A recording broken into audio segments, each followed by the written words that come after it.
सांगलीत परीक्षेला जाणाऱ्या विद्यार्थ्याला मोकाट कुत्र्याचा चावा. पत्रकार नगर परिसरातील संतापजनक घटना. सांगली शहरात मोकाट कुत्र्यांचा हैदोस दिवसेंदिवस वाढत चालला असून आज पत्रकार नगर परिसरात एक अत्यंत संतापजनक घटना घडली आहे. परीक्षेसाठी घराबाहेर पडलेल्या एका निष्पाप शाळकरी विद्यार्थ्याला मोकाट कुत्र्याने जोरात चावा घेतल्याने परिसरात भीतीचे आणि संतापाचे वातावरण पसरले आहे. प्रशासनाच्या दुर्लक्षामुळे नागरिक धोक्यात.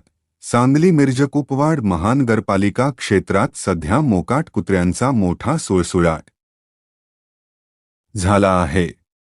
रस्त्यावरून चालणेही आता नागरिकांसाठी, विशेषतः लहान मुलांसाठी आणि वृद्धांसाठी धोकादायक बनले आहे.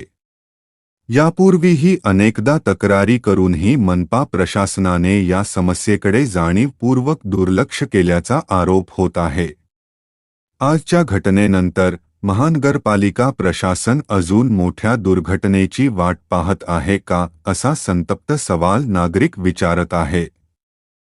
लोकहित मंच आक्रमक, प्रशासनाला दिला इशारा. या घटनेची दखल घेत लोकहित मंचचे अध्यक्ष मनोज भिसे यांनी प्रशासनाचा तीव्र शब्दांत निषेध केला आहे. त्यांनी खालील प्रमुख मागण्या केल्या आहेत. सांगली मिरजकुपवाड मनपाने संपूर्ण शहरात मोकाट कुत्र्यांविरुद्ध तातडीने कडक मोहीम राबवावी. पिसाळलेल्या आणि हिंसक कुत्र्यांचा तात्काळ बंदोबस्त करून त्यांना जेरबंद करावे. भविष्यात अशा घटना घडू नयेत यासाठी कायमस्वरूपी उपाययोजना राबवाव्यात. प्रशासनाने यावर त्वरित कारवाई केल्यास लोकहित मंचच्या वतीने तीव्र आंदोलन छेडले जाईल, असा इशाराही यावेळी देण्यात आला आहे.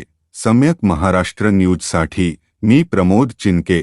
अशाच नवनवीन आणि ताज्या बातम्यांसाठी आमच्या चॅनेलला नक्की सबस्क्राईब करा. धन्यवाद.